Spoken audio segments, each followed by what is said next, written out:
She's doing the work.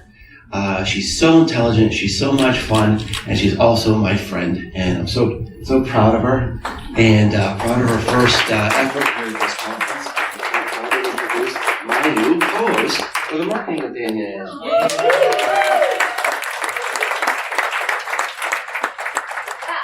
Thanks. I'm excited. So I have to let you in on a little secret. I put myself almost last because I got layups from everybody that went before me. So I kind of get to piggyback off of all of their presentations with my own presentation. So thanks, y'all. Oh, technical difficulties. Am I doing it right? There we go. So I want to start with a story. These are my grandparents. Grand and Pawpaw. And this is a picture of us in Maine. And I want to tell you about Pawpaw because it's going to lead into something good, I promise. But Pawpaw is an everyman. He is a quintessential cowboy. He's a Texas born and raised guy. He can take apart your car engine and put it back together. He can tame a wild horse. He can build you furniture with his bare hands. And he happens to be America's best breakfast maker. True story. So my husband and I are down visiting in Texas, and Pawpaw is making us breakfast. And because he's so good, he always has an audience. So we're sitting there watching him make breakfast, and he takes the bacon out of the package, and he cuts it in half. And we're like, Pawpaw, why are you cutting the bacon in half? And he said, well, he's got a really deep Texas accent. I can't do it the whole time, but he says, well. And he says that when you put the bacon in the pan and you don't cut it, the ends curl because the bacon's always longer than the pan. So when you cut the bacon in half, it all crisps up the same. And we were like, aha, oh my gosh, this makes so much sense. This is why you are America's best breakfast maker. And that is now known in our family as a bacon moment. We don't say aha moment, we say bacon moment. So throughout the presentation, you will see little bacon emojis, and that is where the aha moments live in my presentation. So feel free to snap pics when you see that little bacon emoji. I have clicking issues. Aha! So, I know we've talked a lot about artificial intelligence today and machine learning, and what I have found with our work is that AI and the machines actually make us better marketers. We shouldn't be scared of the robots coming to take our jobs, because if we're smart, we're going to use that AI and those machines to make us better and do better jobs. So just remember that when it sounds scary, if you think about it, you can actually utilize and leverage these tools to make you a better marketer. Let's start out by talking about the connected consumer. What is the connected consumer? Well, it's probably everybody in this room, right? Consumers today are super connected. As Mark mentioned earlier, and we heard in other presentations today, consumers know everything. The lies are gone, they're hyper-connected, the secrets are gone, and they know everything that they need to know. And what does this mean for you as a marketer? That you have to try to be smarter than someone who really knows everything, which is very difficult to do. So the most important thing that we have to ask as marketers is, what does not only the consumer want, but what does this connected consumer want? How can we utilize machines in a way that makes us look better? Well, we know one thing for sure, and that's that consumers want trust. Alderman did this study, and they found actually that there's a 16-point gap in trust with consumers right now, which is the highest it's been in 10 plus years. So we have a lot of work cut out for us when it comes to getting our consumers to trust us. We've heard this already several times today.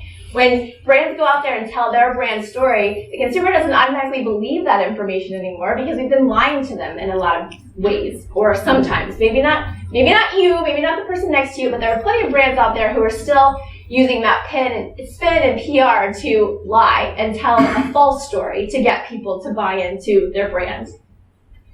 We also know that the consumer wants transparency. And this is a Sprout social report that actually Luke mentioned earlier that says that nearly 60% of consumers believe that companies are morally obligated to tell the truth, to be transparent, to fess up when they mess up. How many people here fess up when they mess up? Especially, well, what about from a corporate standpoint? Not as many people. And that's okay. I'm not saying that every company should let consumers know about every bump in the road, but what does it do when you do let people know that you messed up? It makes you what?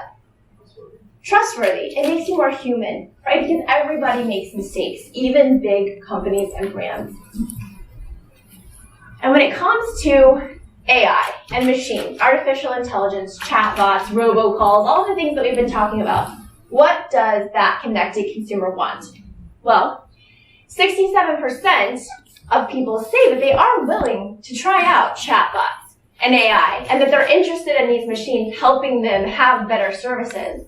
But 35% of those people also said that they've had a terrible experience already with some sort of AI or automation. They also want an omni-channel experience. What does this mean? Panera Bread is a great example of a company giving omni-channel experience. How many of you have been to Panera? Most of us. Okay. So when you go to Panera, you can go inside, you can order from another human being. You can also go inside and order from a kiosk. You can also order online before you get there and eat in or out. That is omni-channel. They are giving people what they want, where they want it, through machines and humans. And the last thing is they want it to be seamless at every touch point. So this is the hardest part, right? How do you make something seamless at every single touch point? So if you're Panera, how is it seamless online? How is that kiosk working? Are your humans doing the right thing? It's very difficult, but if we can pull off these things, I really think machines and marketers can work together. So to highlight what isn't seamless, I'm going to tell you about my first experience with a chatbot. So I went to a conference, and the keynote speaker at the conference owns a chatbot company. And from the stage, he gave all of us 90 days free of this chatbot service. I was super excited, right? Because I wanted to start using chatbots at my company for our clients.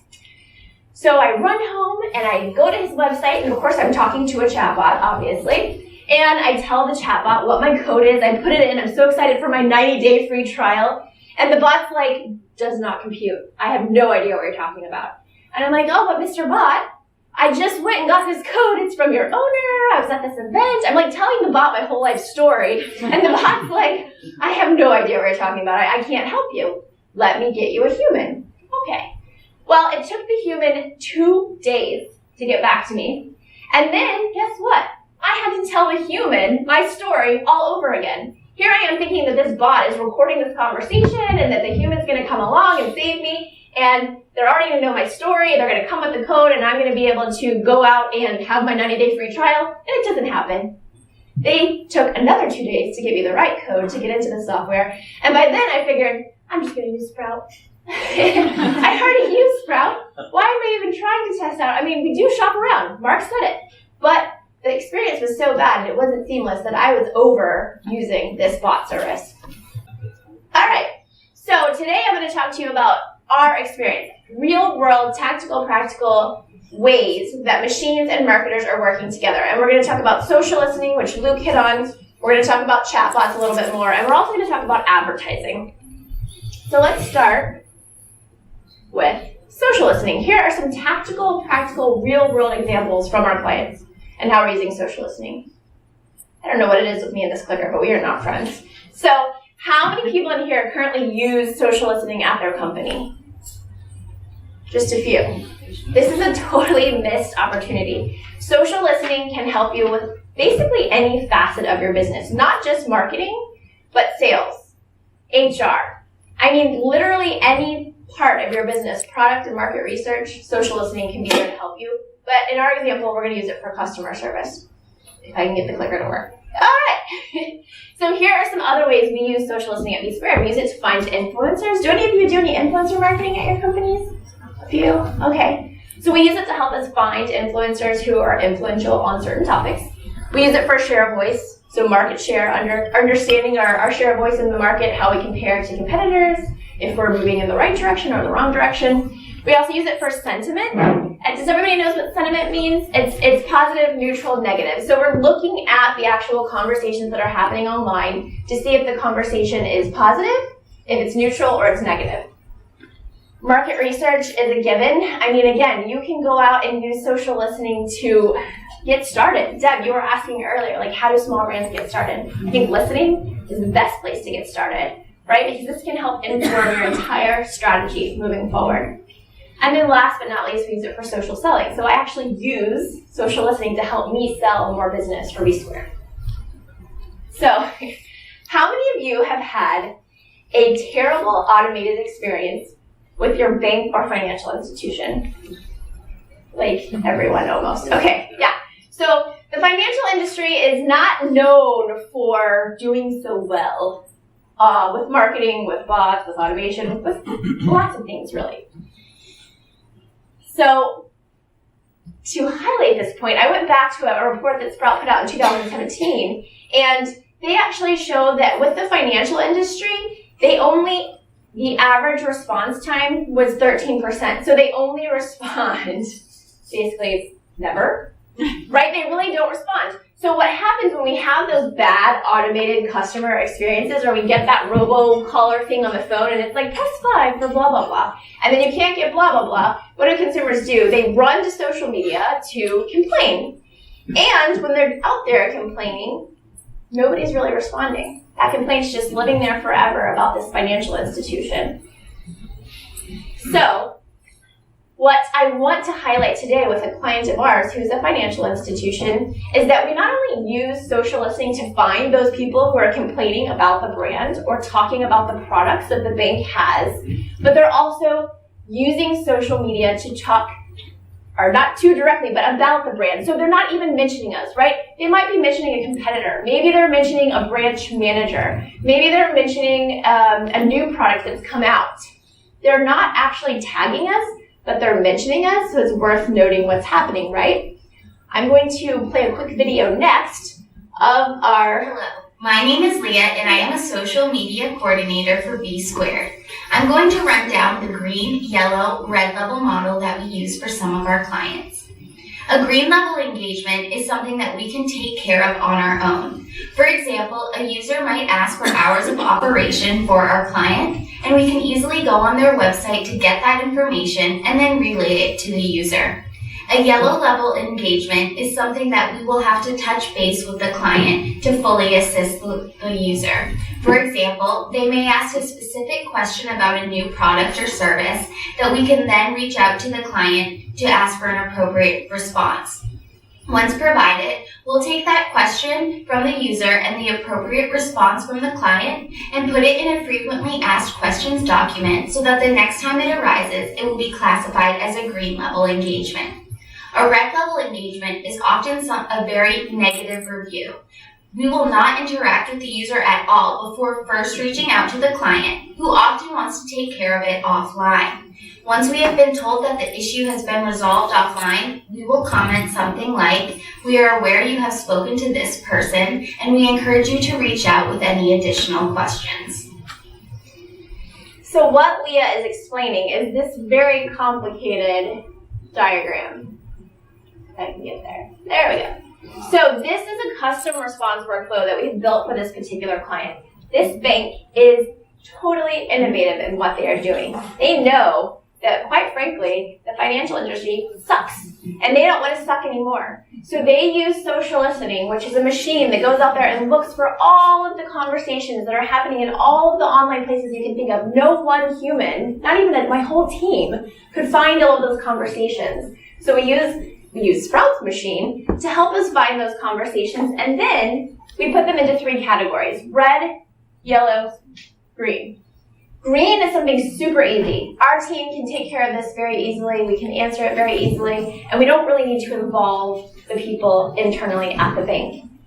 Yellow is something that we might have had to work on with the internal bank team to come up with some sort of response strategy, but typically we can handle this type of response at least after maybe 2 interactions. So after we've heard the question twice, we know how to go through and make yellows greens.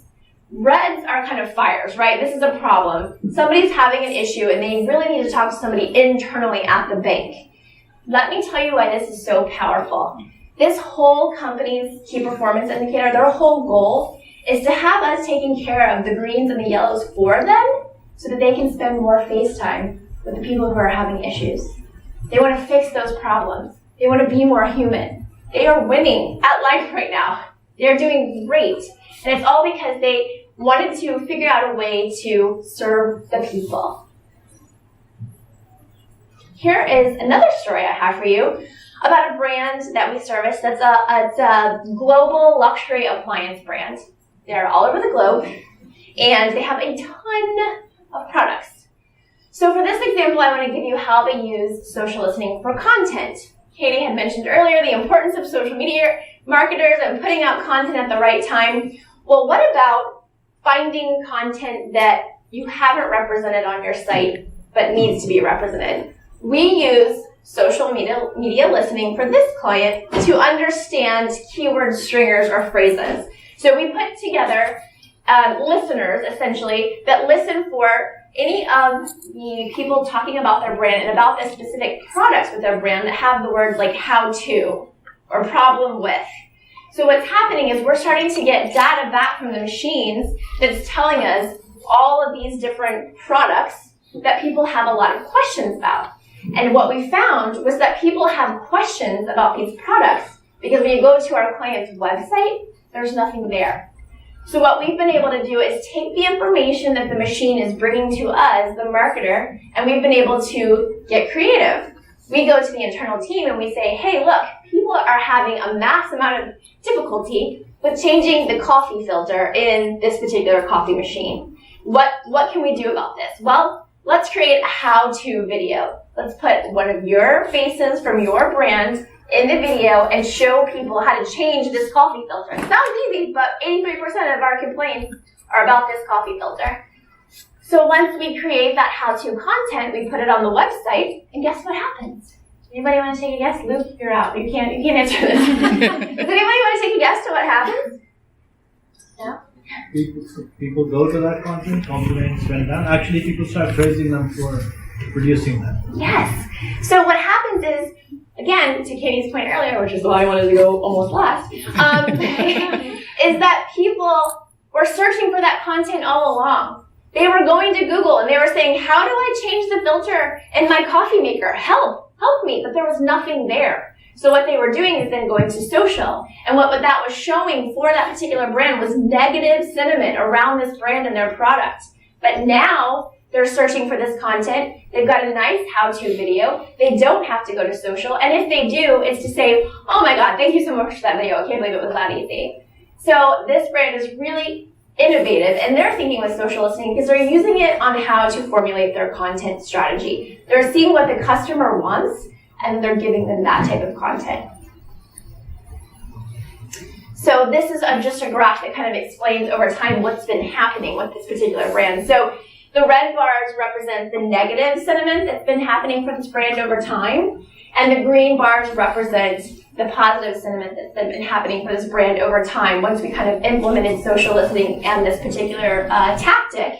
So you can see that over time, not only has the negative sentiment around this particular product for this brand gone down, but the positive sentiment for this brand and their product has gone up.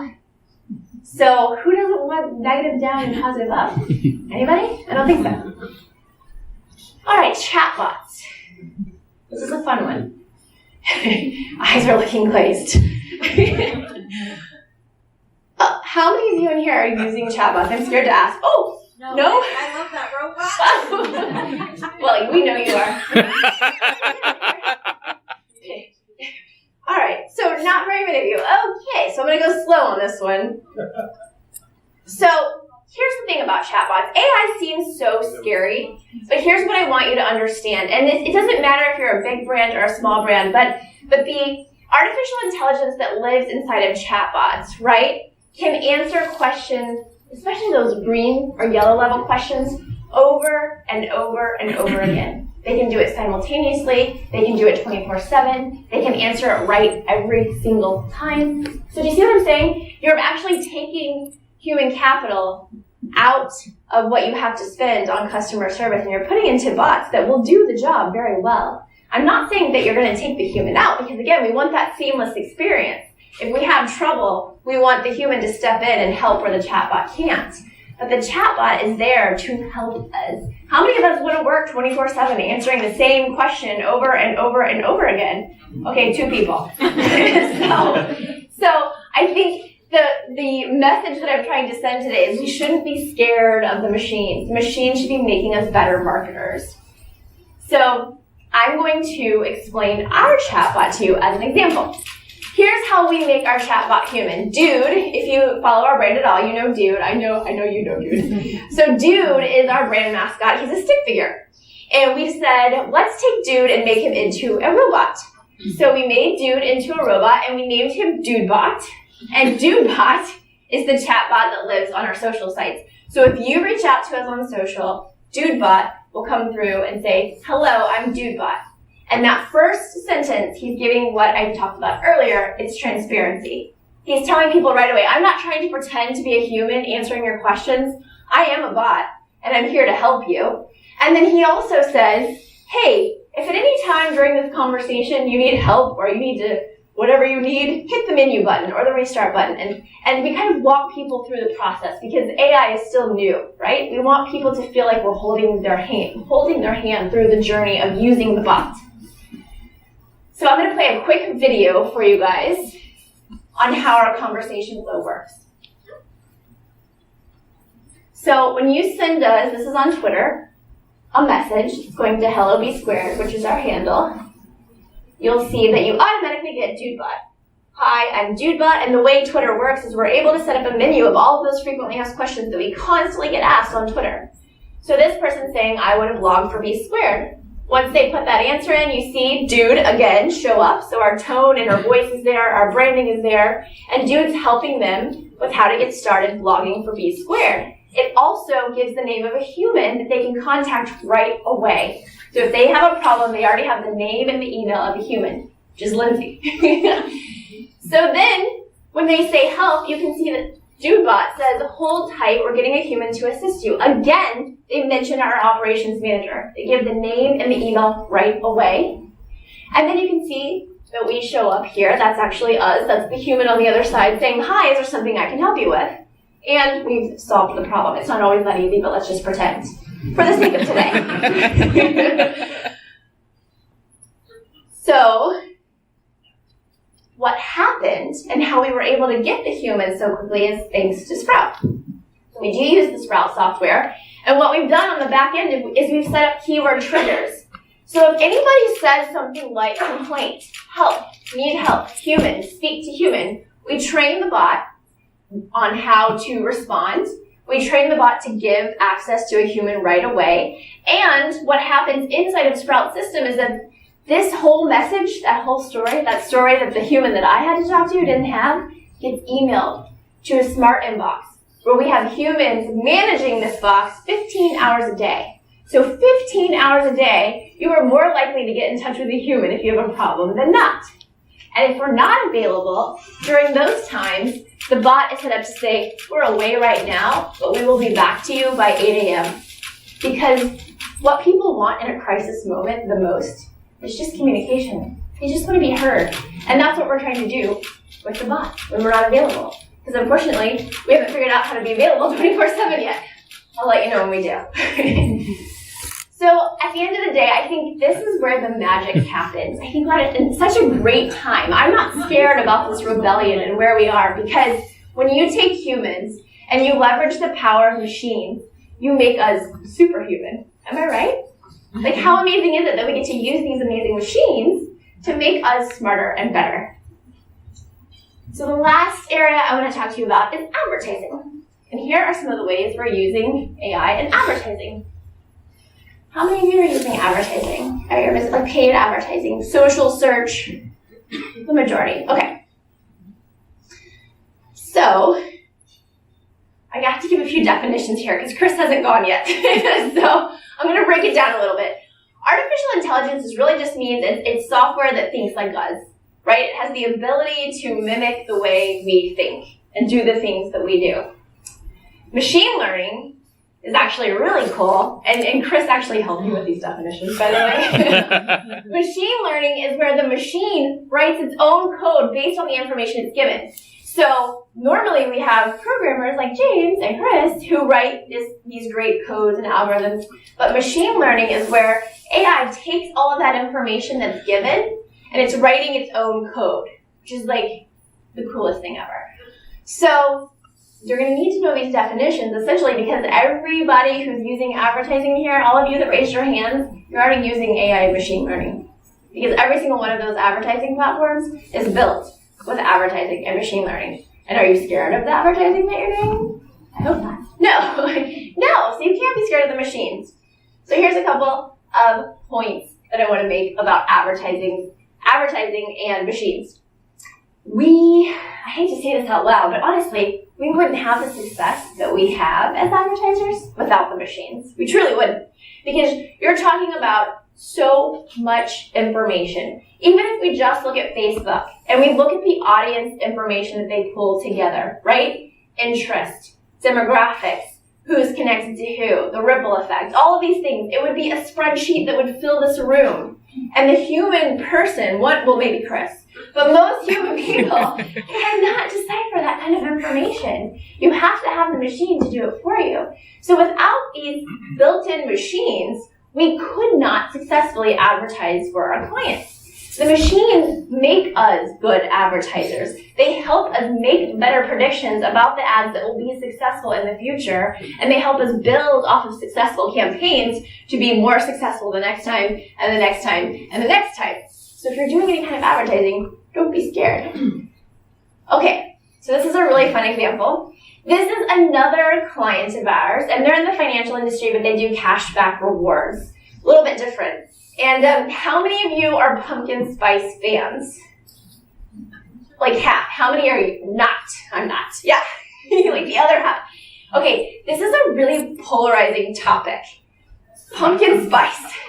Well, this particular client partnered with Buffalo Wild Wings for rewards cashback, and they created a pumpkin spice sauce for wings, which is so bizarre.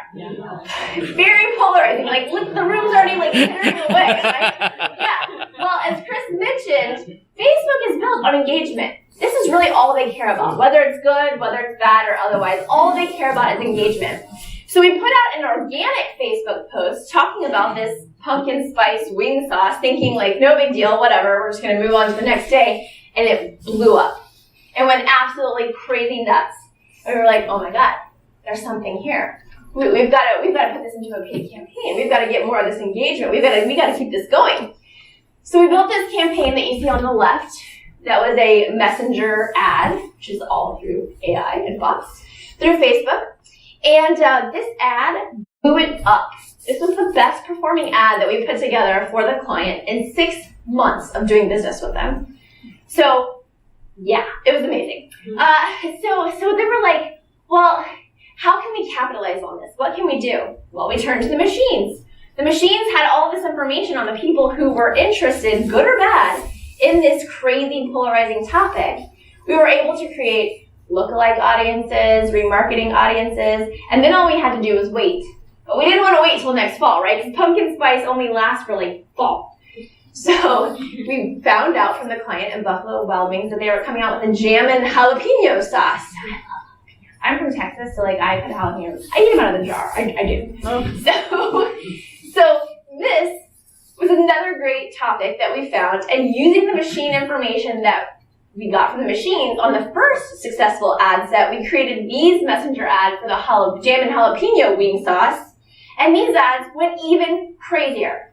Not because we're super smart, I wish that was my answer, but because the machine told us what to do. And I'm happy to report that this client went from spending $5,000 a month with us in advertising to $20,000 a month.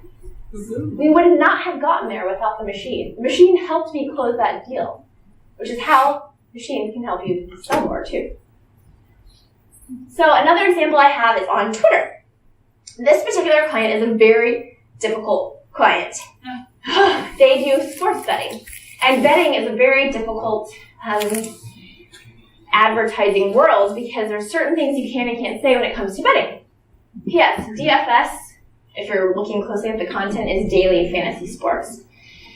So another example here is we put out organic content from the expert sports bettors. And it says, our prediction is that the Cowboys are going to beat the Patriots 36,000 to 1. And I wish. And when that starts to come true, right, when these organic tweets start to come true, the information that we're putting out in these articles, you may start to see the engagement tick up, right? So the engagement's ticking, and in this case, Adobe notifies us, the machine, that there's an anomaly happening on something. Because we're putting out a ton of these tweets, there's a ton of games. Think about March Madness. There's so much of this going out. If me, the person, had to sit, I would have to have a team of 1,000 people just to try to get this information to me. But instead, the machine tells me there's an anomaly happening. Whatever the sports bettor said is coming true. So what do? We take that information and we create a paid campaign around the content that's doing well to help boost those subscriptions and make more money for the client. It's a win-win because of the machine. Now, I will say that we, on Twitter, have to go in and make the paid campaign, but now what's happening with Google's latest update, which Chris told me, the machine is actually going in and finding these little anomaly moments, and they're creating the paid campaign for you. Right? Yeah. So the marketer doesn't even really have to get involved anymore. And you can decide whether that's cool or not, but I think it's cool. So, at the end of the day, I think we're all having automation anxiety. I'm still having automation anxiety. Chris is about to give you automation anxiety. But if we take everything that we've learned today, and we take what Mark said, we take the human side, and then we take the Chris side, and we meet somewhere in the middle where Katie was, the whole point of using AI and machines isn't to tear us apart or for robots to take our job. It's to make communication easier. It's actually to make us more human. Just think of that bank example. Using machines to do certain things so they have more face time to differentiate their brand in an industry that's notoriously horrible at getting face time with their customers. I think we can all do it. We just have to maybe take baby steps or talk to me. That's it. Thank